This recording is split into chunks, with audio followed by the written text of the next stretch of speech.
Día martes, momento de habilitar nuestro consultorio veterinario. Es por eso que tenemos la presencia en el estudio del doctor Javier Aranda. Javi, ¿cómo estás? Muy buenas tardes, bienvenido. ¿Cómo están, chicos? Buenas tardes. Pero muy bien, muchas gracias, Javi.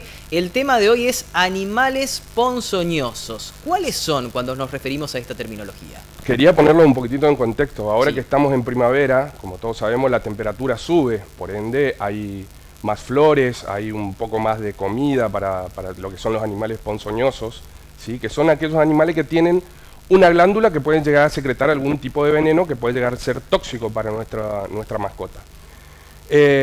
Generalmente los animales ponzoñosos atacan, no atacan, sino tenemos una predilección más en los perros. ¿Por qué? Porque, sobre todo en cachorros, porque ellos van a ir a husmear, van a ir a investigar, entonces son los que más picados son, por decirlo así. En general, el insecto que más problemas y dolor de cabeza nos da a los veterinarios en el consultorio, y más en esta época, es las abejas. ¿Por qué? Porque salen a libar las flores, a polinizarlas, y por ende los cachorros, sobre todo, saltan, juegan con las abejas y le termina picando en la boca y generan unas imágenes como la que estamos viendo en este momento, donde se le deforma la cara, ¿sí? Sí. Entonces, lo que se recomienda, si vemos que fue picado por una abeja y una hormiga, no tocar el aguijón, sobre todo de la abeja. ¿Por qué? Porque en el aguijón, cuando se desprende la abeja, queda el aguijón, pero queda la glándula también, entonces sigue inoculando veneno. Lo que se recomienda es sacar a contrapelo con alguna tarjeta de crédito, de débito o una SUBE, a contrapelo para no apretar la glándula, porque si agarramos con una pincita vamos a seguir inoculando ese veneno. Claro, lo estamos perjudicando al animal en definitiva. Exacto. Bien, perfecto. Bueno, y después los otros tenemos las arañas, que tenemos la araña violinista, que se llama una araña rinconera, que la podemos llegar a encontrar en galpones, que también nos puede llegar a dar algún dolor de cabeza. Produce un dolor muy fuerte cuando pica, una reacción alérgica muy grande. Y tenemos que tener en cuenta el estado general del animal, ¿sí? No es lo mismo que un estado general de un perro adulto, de un tamaño de 20, 25, 30 kilos, a un cachorrito que está mal alimentado, mal desparasitado. Todo eso va a influir en la reacción, puede tener una reacción anafiláctica, que eso me va a producir otros problemas, puede llegar a tener edema de pulmón, edema de glotis, incluso edema en la cabeza, ¿sí? Entonces eso ya pasa a ser una urgencia veterinaria. Claro. Otra araña que podemos llegar a encontrar, que no es muy común, es la viuda negra, que es una arañita negra, chiquitita, como estábamos viendo en las imágenes, y abajo tiene un colorcito rojo en forma de reloj de arena. No es muy común en esta zona, pero también la tenemos que tener en cuenta. Es una araña de 1,5 a 5 milímetros más o menos, pero también tenemos que tener mucho cuidado. ¿Por qué? Porque esta araña produce muchos daños, sobre todo en animalitos pequeños e incluso en los niños.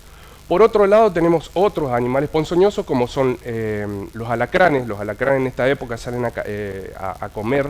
En esta temperatura, ya es una temperatura más bien tropical, digámoslo así, con un poco de humedad, entonces son de hábitos nocturnos, salen a cazar, comen cucarachas, bichos bolitas, y generalmente andan de a uno o de a dos solamente para aparearse. ¿Y qué pasa si llegamos a tener en algún lugar donde duerme nuestro perro, en una cucha, se acuesta, puede llegar a picarlo, y genera mucho dolor, mucho dolor. Lo que se recomienda es cuando pica un alacrán, se le coloque un poco de hielo en la zona para deshinchar y hacerlo atender. Por otro lado, que es muy importante tenerlas en cuenta, que no vamos a hablar ni la clasificación ni nada de eso, pero son las mordeduras por serpientes, ¿sí? Tenemos acá en el Chaco, en nuestra zona, tenemos yarará, tenemos cascabel y coral, donde tenemos que tener mucho cuidado y tratar de identificar en el momento que le llega a morder a nuestra mascota. ¿Por qué? Porque en el momento que identificamos nosotros ese animalito que mordió a nuestra mascota, tenemos que identificar con qué suero vamos a tratar, el suero antiofídico, y las horas que pasan, ¿sí? Es un mito eso de hacer un torniquete, no sirve para nada. El veneno produce una muerte de los tejidos, una necrosis, produce mucho dolor, produce lesión en los músculos, en la piel, e incluso puede llegar a provocar la muerte si no actuamos en tiempo y forma. Claro, o sea, básicamente, Javi, nunca llevar adelante ninguna acción que lo pudiera perjudicar al animal. Siempre recurrir al veterinario, pedir el auxilio, porque tal vez nosotros desde nuestra buena fe queremos colaborar, pero realmente estamos incentivando el daño. Sí, estamos provocando un daño mayor. Porque Exacto. nosotros, por ejemplo, lo que decía recién, lo del torniquete, nosotros estamos cortando la circulación y el veneno queda ahí y actúa en todos los tejidos periféricos, ¿sí? Produciendo una lesión muy grande.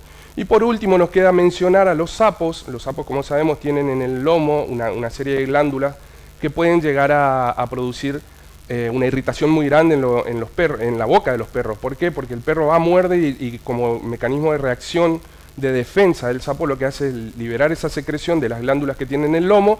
Entonces, ¿qué pasa? Inflama todo lo que es la mucosa de la boca, puede inflamar la glotis, etcétera, produciendo un daño. Lo que se recomienda en esos casos es lavar automáticamente la boca del perro, sí, pero no tirarle un trapo, con un trapo limpiarle, sino que simplemente con una manguera meterle mucha agua en la boca y lavar bien esa mucosa. Perfecto. De todo lo que describiste recién, Javi, ¿hay alguno que tenga mayor presencia aquí en nuestra zona, en nuestra región? Lo que pasa es que estamos hablando de insectos que pueden llegar a estar presentes en zonas donde tengamos mucha floración, por ejemplo las abejas, que es lo más común, en lugares oscuros los alacranes y en el campo obviamente las víboras y serpientes. Perfecto, perfecto. Javi, muchísimas gracias como siempre y nos reencontramos la próxima semana. Yo quería hacer un agradecimiento a la gente de Salchichas de Resistencia por la invitación de este fin de semana y a la doctora Belén Dancey por las imágenes que estuvimos viendo, que son casos reales de acá de la ciudad de Resistencia. Bien, agradecimiento realizado. Javi, muchísimas gracias. El doctor Javier Aranda en la columna veterinaria aquí en Noticiero 9, edición mediodía. Breve pausa, ya regresamos.